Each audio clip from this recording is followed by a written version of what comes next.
Hello, everyone.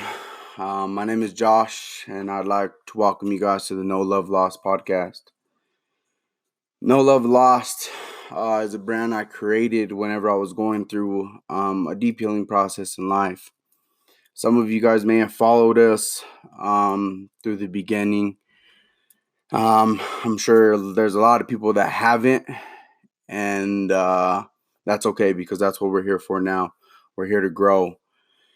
I just wanted to explain a little bit of a meaning behind my brand. No Love Lost stands for an experience of love and betrayal and staying true to ourselves through everything.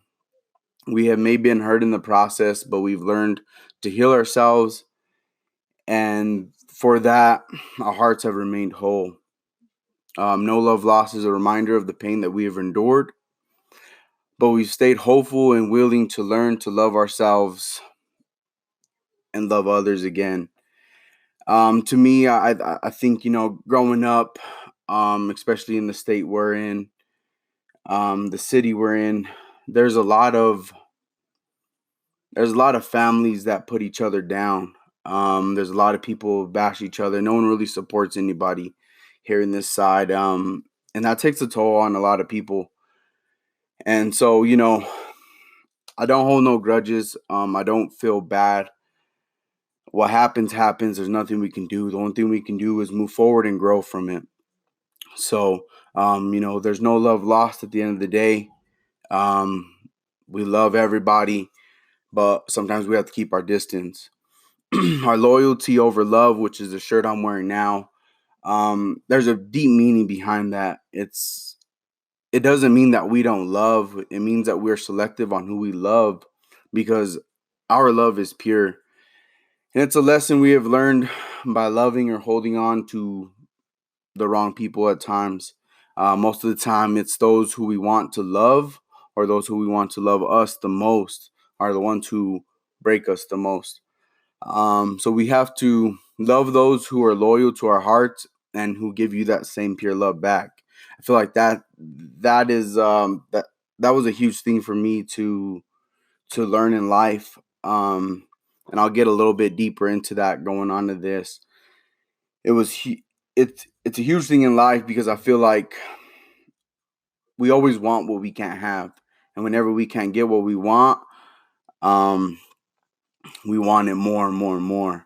So that's just a little bit of a meaning behind it. You know, I've dealt with anxiety, PTSD, depression, um, and I just wanted to give everybody a platform of not only to help myself cope with these things and to get this off my chest, but I wanted to create a platform that helps others get, the stories, the meaning, the turmoil that we have inside. I want us to help get that out because that's nothing but poison.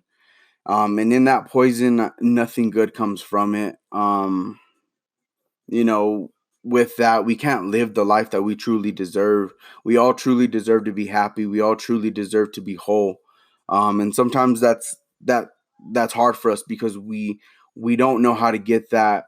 We don't know how to get that out. We're taught so much of it, especially men or, I mean, some women don't express themselves as well, but we're taught not to express our feelings. We're taught not to talk about things. We're taught to just push it under the rug and keep on moving, and that's not healthy at all.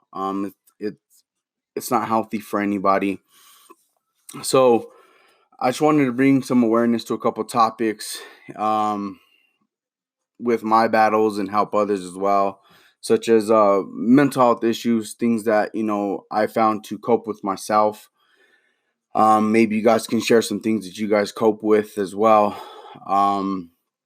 Generational patterns, I think, these are things that we're taught from either our absent role models or our present role models as well, that they're passed down things that we that we are learned to taught that it's okay when sometimes it's really not.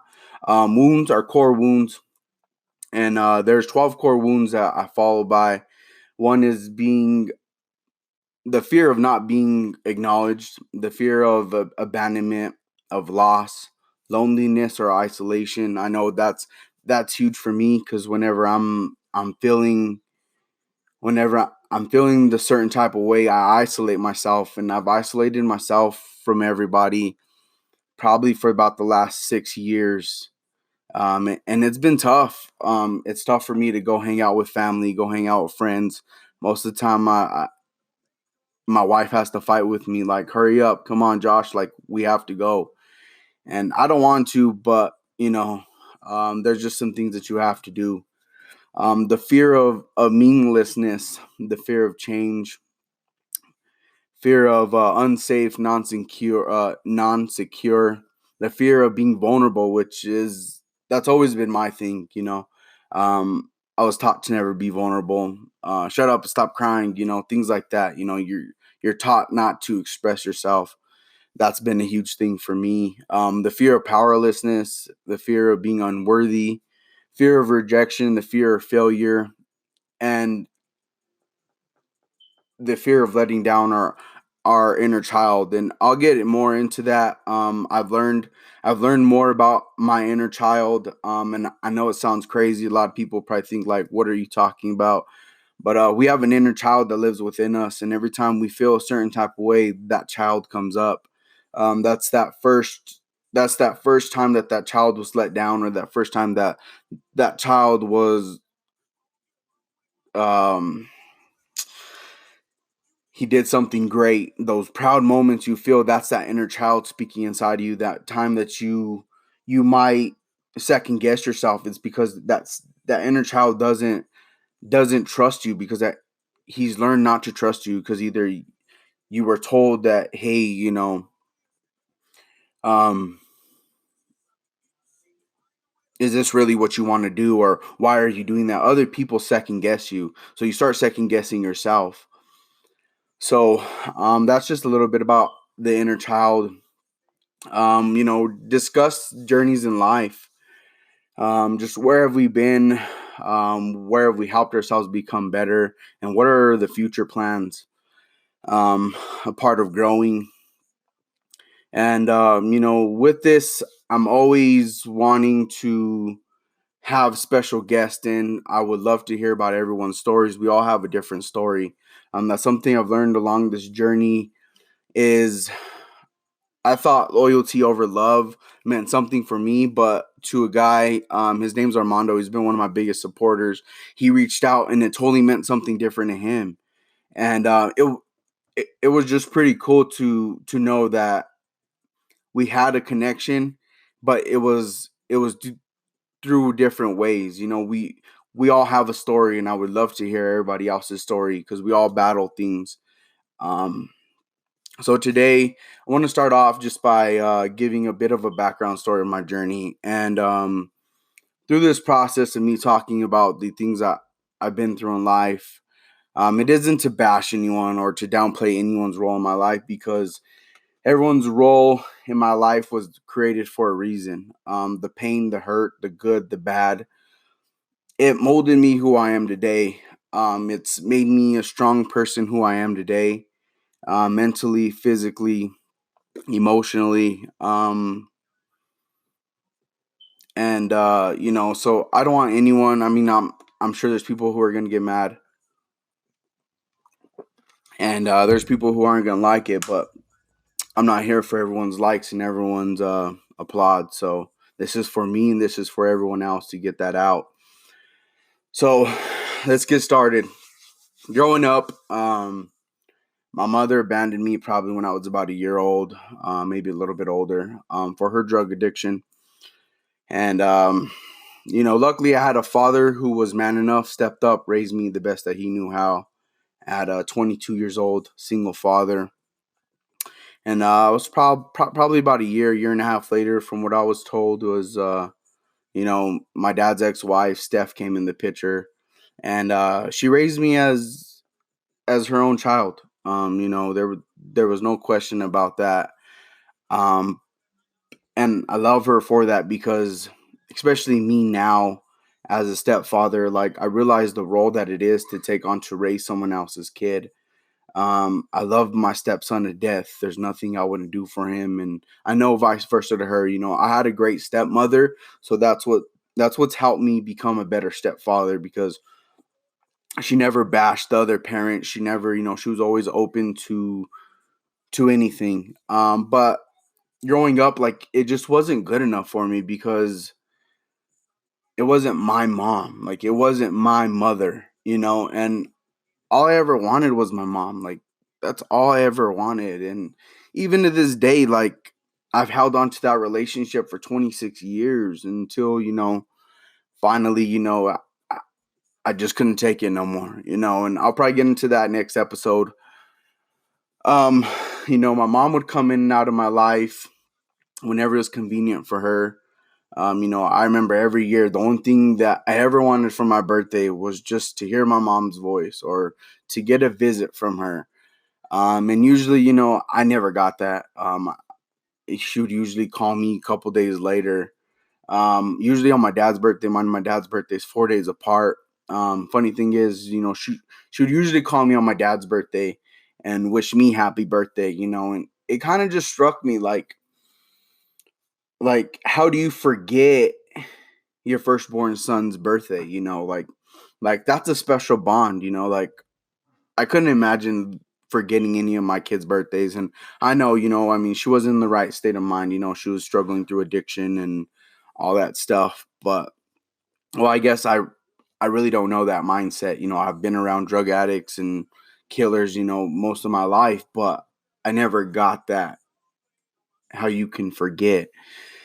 So, during that time, I would fall into depression, which, like, I mean, at the time of a 6, 7, 8, 9 year old little boy, I never really understood what depression was, or I just thought it was a part of life, and I always felt like I couldn't express myself because I was supposed to be tough. Growing up, I was supposed to be tough because I was a perea, like, we don't show sign of weakness. That's what we were taught. So, I learned to bottle things in, and I bottled things in for about 26 years. Um, I wouldn't talk to nobody. I didn't even talk to my fiance, really. I kind of would just shove stuff under the rug. I didn't like to talk about anything, and it was tough. It was tough opening up. But one day last December, um, I was in a pretty dark place for, God, probably about 4 months. Drinking every weekend, secluding myself from everyone, um, not wanting to go nowhere, just wanted to stay home, just wanted to drown myself in my video game. Just didn't want to do anything. I just wanted to lay in bed or play my video game. I wouldn't really like pay attention to my kids, as bad as that sound, as terrible as that is. It was hard for me to interact with my kids just because of the state of mind I was in. And like, I would just yell. I'd be pissed off. I'd come home pissed off. I'd take everything out on my wife, my kids. Which, growing up, that was never me. Like, that was never me. And my fourth grade teachers actually in here, we had a discussion of, no matter what I went through in life, I never took it out on anybody. And for me to take it out on my fiance at the time and my kids, like, that was tough. That was a tough pill for me to swallow, to realize, like, hey, what are you doing? Um, I'm hurting those who are the ones that truly love me, and those who are really here for me. So, it all started. I was walking through Walmart, and I was walking through the produce section, barely walking in, and this lady comes in, or she walks towards me. She approaches me, and she tells me, she goes, "Hey, I don't know why I need to talk to you, but I need to talk to you. I need to say something to you." And I mean, me growing up, I was always raised, you talk to your elders. And so I said, "Okay, ma'am, what can I do?" And sorry. She said, "I was brought here to say a prayer for you, because I had a, I, she had a feeling I had negative energies in my life, and I needed help that I could get. And she then went on and tell me, that this negative energy was passed down through my mother, but it wasn't intentional. It was an older woman. It was an older woman who had placed a curse on me since I was born, and I was the first of 4 kids. Meanwhile, I've never met this lady in my life. I nothing. For her to know I was the firstborn of 4 kids from my mother totally blew my mind. Like, she got my attention, and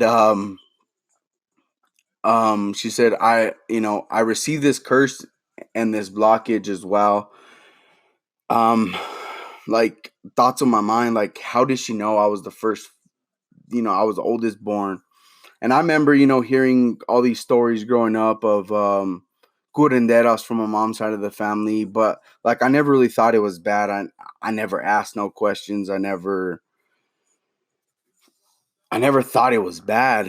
And I remember walking to my grandma's. There were statues in her house with like money inside of it, and I remember one time I was taking a shower and I opened up the shampoo bottle and nothing but water came out, and I was like, what the hell is this? Like, who puts water in a shampoo bottle?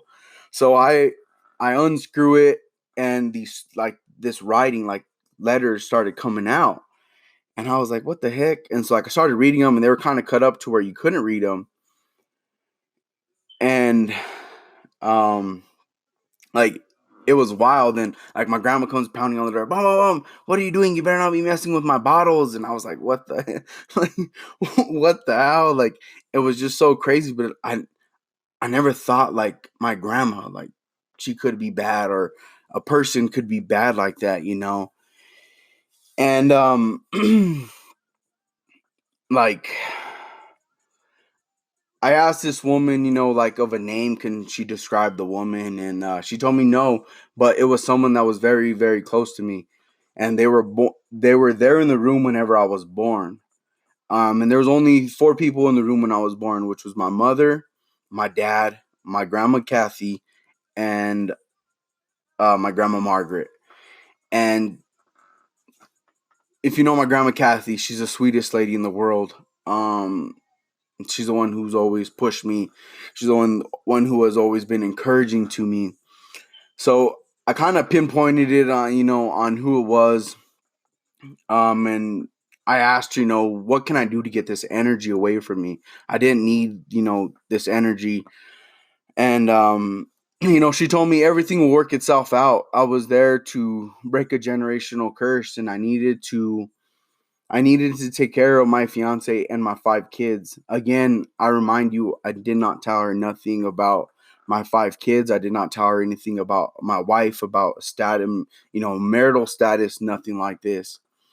I got chills on my spine. I still get chills on my spine every day. We at this time, she wanted to say, our Father. So we prayed to our Father, Hail Mary, and just another little prayer. She gave me a hug and told me God bless, and she walked away. And I felt weird because, like, I had so many questions. Like, I was just like, what the heck just happened? Like, you know, and like, what did I encounter? Like, how did this happen? Like, why me? And so I go to walk outside Walmart, um, and she's gone. Like, I could probably never point her out ever again in my life. It was just like, she was gone. At the time, me and my mom had a decent relationship, and when I called her, I explained to her what happened. She cried. She broke down in tears from the minute I said something about a curse or a blockage. We both had the same, the same thoughts. And she felt like there was something always holding her back for many, many years. Through her struggle of addiction, every time she tried to get better, every time she tried to become clean, something would pull her back down, something would hold her there. Um, and at that moment, like, my life changed. Like, I knew I needed help. I knew I needed to get somewhere else. I knew I needed to be around different people. I knew I needed to get people out of my life. The craziest thing is like, I didn't expect for it to be some of the closest loved ones to me, or those that I wanted the most. Um, this last it's been a pretty tough year. Just, with the fights and getting away from people. But at the same time, it's been a very great year. I found myself. I have validation in myself now. I love myself. I do my life for myself. I don't live for nobody else no more. And I never will. And the other greatest thing that happened to me in my life was, I married my wife, like my partner forever. We shared that special day, and I will always be grateful that day. I'll always be grateful. My wife, she's been here through here for me, like no one ever else has. She's encouraged me. She's talked me up. She's pushed me to be the person I am today, and I love her for that. I'm forever grateful for her. But you know, I thought, I just had anger issues. I thought, I knew I had anxiety. I knew I had PTSD just from me not sleeping, the nightmares, the terrors. I couldn't let nobody walk behind me. Just a lot of things, and finally I broke down, and I had to go see a counselor. I told Desiree I'm going to go see a counselor, and sure enough, I was diagnosed with depression, anxiety, PTSD. Um, and like, it's crazy because I didn't know that there was two sides of anxiety, or of depression. I mean, everyone knows about you being sad and you being down and out, but what a lot of people don't know is that there's a side of depression where the anger comes out. You beat up on yourself, so this anger comes out, and it affects your loved ones. Um, and I had both sides, where I would just isolate myself. I was sad. I didn't want to be around nobody, but I wanted everybody at the same time. I wanted everybody to love me, but I didn't want no one to love me. But at the same time, like, I would come out, I, w- I would come home, I'd be angry, I'd be pissed off, and I would sit back and I would just be like, what are you really mad about, Josh? Like, what's going on? You know? And it was something that was very tough for me to deal with. And I've always known about these issues, and I've always known, I had depression. I always known, my anxiety, my PTSD. But like, I would always just tell myself, and I think this is what a lot of us do, is we just tell each other, this is just a part of life. Like, my life sucks. Just keep on moving. But really, like, that's really the state of denial of us putting ourselves in denial that we have these mental issues, that something's wrong. And um if you guys do the same thing, like, life's not supposed to be negative. You're not supposed to have these negative thoughts. You're not supposed to live in negativity.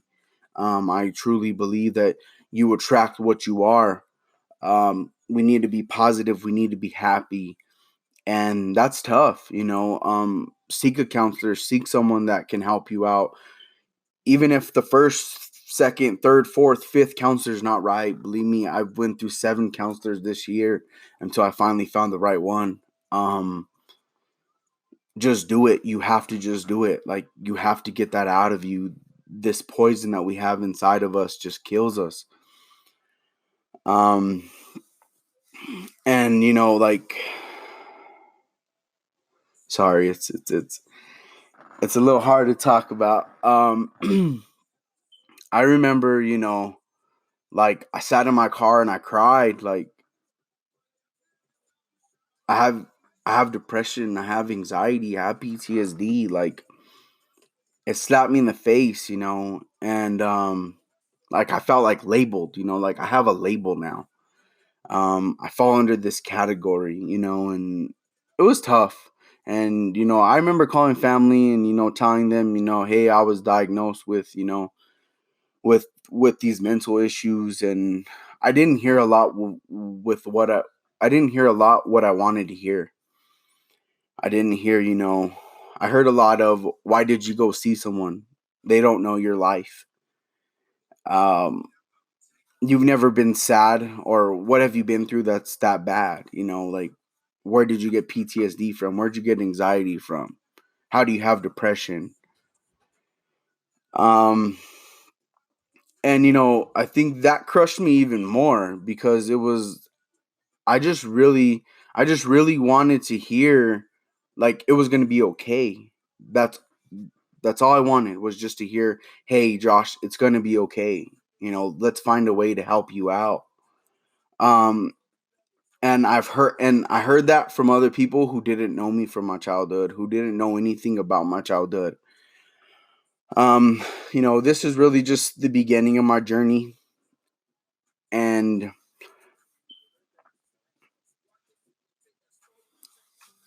um this is just the beginning of my journey from this past year. And I'll get into more about everything that's happening, everything that happened to me, what resulted in my change in my life, of starting my own company, of starting a brand, of getting behind something that I truly feel and I truly love. Quitting my job because I wasn't happy, it wasn't fulfilling my life. Looking and searching for something that's gonna fulfill me, doing something that I want to do. I'll get more into that next week. Um, this was really just the base touch of my podcast.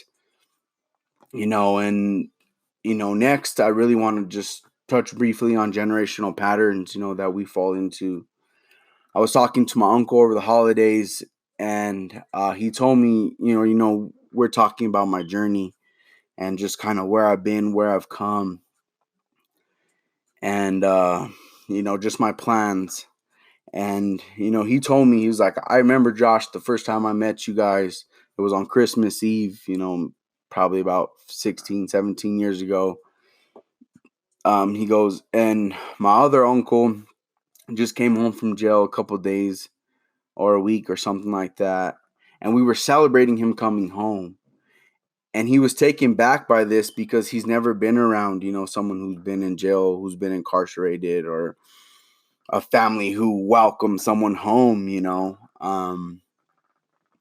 And he said, like, it was crazy because, like, he said in his mind, like, why are you guys celebrating this man coming home from jail? Like, he did something bad. And it took him a while to kind of understand of where we come from, but to most of us that sounds normal, that sounds okay. Having family in jail, having family as drug addicts, drug dealers, things like that. And whenever that's the normal, it's easy to fall into the generational pattern of, hey, this is okay. It's okay to go to jail. Um it's okay to sell drugs. It's okay to yell at your kids, tell your kids shut up, things like that. Those are the generational patterns that we fall behind. And I never understood more. Well, I guess I got a better understanding about generational curses whenever I was working at the jail, where I heard a lot of these young adult stories, 18, 19, 20 people I went to school with. They fall into these patterns of doing drugs, and robbing, but they're doing it with their parents. Their parents gave them their first shot, or their parents taught them how to break into cars. And it's gang banging is like the biggest thing, because that was their family. Um, and it's all that they known.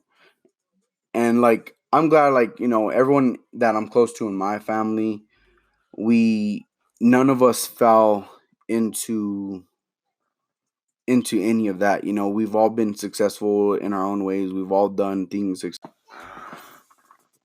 and we never fell into this generational pattern. It was, for me, it was more of a motivation what not to be, because I didn't want that for my life. I didn't want any of that for my life.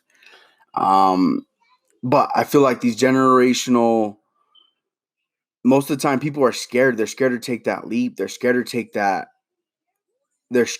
that jump of faith, whether it's going and being an entrepreneur, whether it's just standing up for yourself, whether it's not doing drugs, not selling drugs. We don't know how, because we were never taught to. So to relearn something, 20 years old, to relearn how to do something the right way or the correct way, or just what I know isn't the only way, like, that's scary. Like, it's been a scary journey for me. Leaving my job, um, making good money, but money isn't everything. If you're not happy, money's not everything. And I barely understood that 4 months ago. I thought money was everything. I thought, hey, I have a good paying job. I'm doing good, and it's really not, and you know, it's just the way that we are, the way that we talk to our kids. I think that's where we have to start with. Is It falls into our parenting. It falls into how we treat each other. Whenever we tell our kids to shut up and stop talking back, we're telling our kids that they don't have a voice, that their voice doesn't matter. And I was the biggest thing of that, because that's the way I was raised, was shut up, stop talking back. You know, I'm the parent, you're the child. And that's not the way that it should be. And or it was like, you need to go to college, you need to get a good company, you need to go get a job with the county, you need to get a good retirement, you need good benefits are everything, benefits. But just because that's that generational pattern was good for everybody else and it was secure for everybody else, doesn't mean that that's your path. It doesn't mean that that should be okay for you. And it's what's okay for you might not be okay for everybody else, and that's fine. We all have our own journey, we all have our own paths. And at the end of the day, as long as you're making yourself happy, it doesn't matter if you're barely getting by, but you're doing what you love. It's better than making $100 million and being shitty, hating yourself, hating where you're at because you're not happy, because you want other people to feel like, or other people to think that you're successful. Being successful is loving yourself. Being successful is loving those around you who love you. Being successful doesn't put a dollar price on anything. Um, and I, I feel like that was always hard for me to. It was always hard for me to understand. It was hard for me to grasp. But next episode, we'll talk more about generational patterns, about parenting. I really want to get into the first core wound, which is the fear of being acknowledgement, and continue this story about the journey of how my brand became about, the things that I've endured. Um, and also, I'm more than open to having special guests. Actually, I want special guests. I want to hear people's stories. I want us. I want to know how people cope. I want to know how I can help, or how anybody can help. All feedback, reading books, books to read, exercises, anything. I just want to help others deal with these mental issues that I have had, that I battle with, that I still have to this day. I just want to bring awareness. I just want to help everybody out. That's really what my brand is about. Helping others. And that pain that we hold inside, like, that's poison. it's poison that's holding us back from living the life that we deserve to live. We're all amazing in our own ways, whether you're a photographer, an actor, a teacher, a construction worker, an entrepreneur. If you love cats and you blog about cats, but that's what makes you happy, like that's what makes you happy. That's the life you deserve to live. And nobody can tell you how to live your life because it's not their life, it's your life. What works for them doesn't work for you.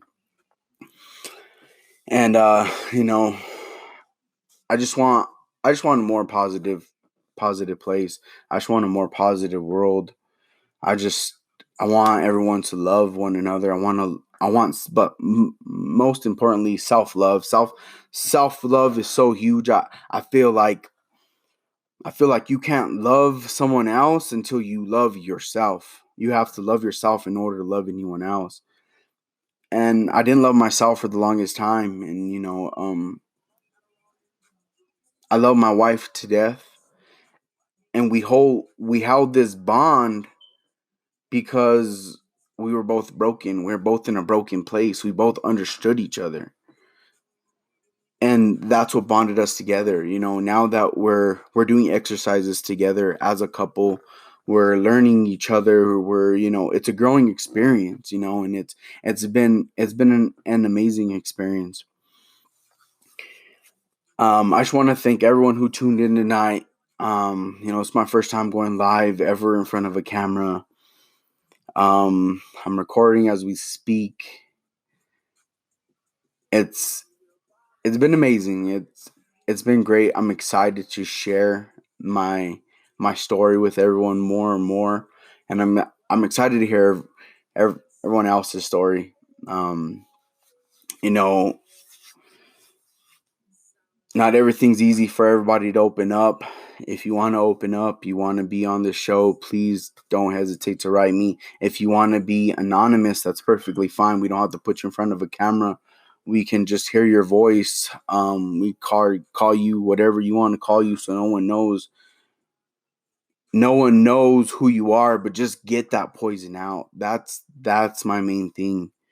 On another note, don't forget to get your No Love Lost t-shirts. I'm coming out with hats, coming out with long sleeves women's shirt stuff. I can't say it again. Thank you guys so much. Um, no Love Lost, loyalty over love. Choose who you love, and the marathon continues. Thank you guys. I appreciate everybody.